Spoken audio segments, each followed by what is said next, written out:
আসসালামু আলাইকুম এভরিওয়ান, আজকে আমি তৈরি করে দেখাবো গরুর চুই ঝাল।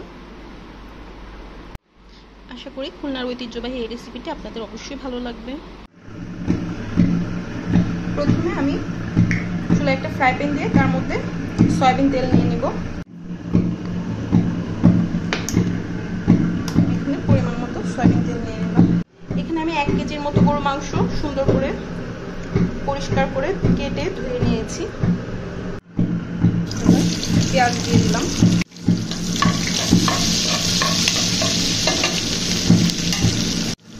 আদা রসুন বাটা দিয়ে দিব,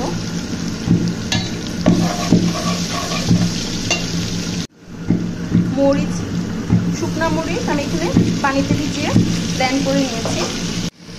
শুকনা মরিচটা এভাবেই দিতে হবে, তাহলে চুই ঝালের অথেন্টিক ফ্লেভারটা পাওয়া যাবে। এলাচি দিয়ে দিচ্ছি 4টা, 2টা দারচিনি দিয়ে দিলাম আর 2টা তেজপাতা।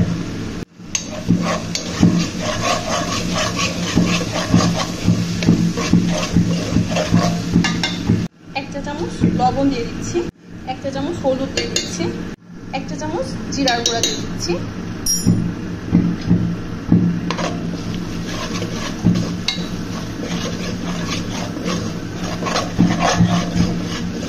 এখন মশলাটা নেড়ে চেড়ে মোটামুটি একটু কষানো হলে, আমি মশলা কষানোতে কোনো পানি দিব না,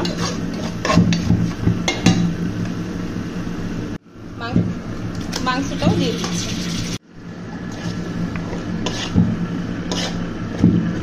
মাংস কষানোতে আমি এখানে কোনো পানি দিব না।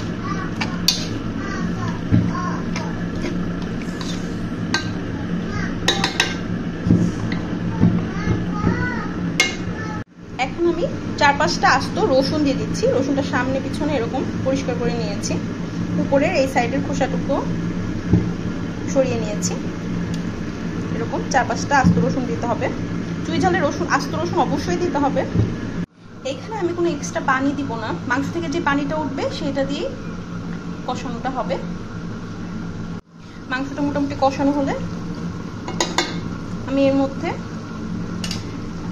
আর একটু সামান্য জিরা অ্যাড করব।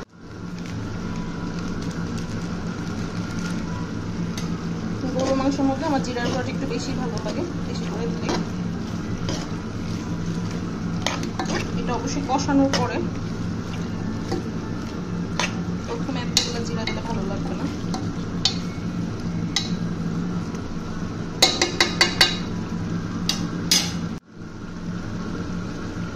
জিরার গুঁড়াটা দেওয়ার পরেই তেল উঠে এসেছে, দেখতে পাচ্ছেন।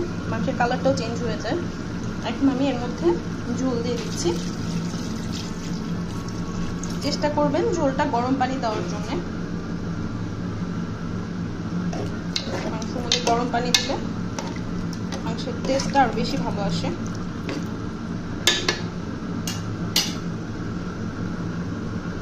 এখন মাংস সিদ্ধ হওয়া পর্যন্ত অপেক্ষা করব।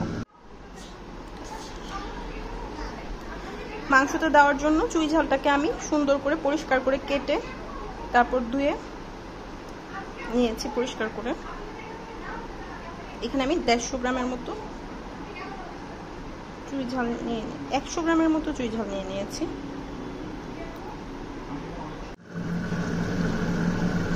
মাংসটা মোটামুটি এরকম কষানো হয়ে গেলে চুই ঝালগুলো আমি দিয়ে দিই।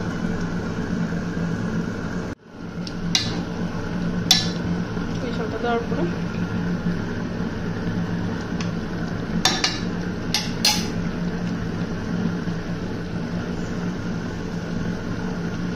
এই পর্যায়ে চুলার আঁচটা আমি মাঝারি করে দেব। তৈরি হয়ে গেল মজাদার চুই ঝালের রেসিপি। এবার একটা পাত্রে আমি এটা তুলে নেব। হয়ে গেল গরুর মজাদার চুই ঝালের রেসিপি।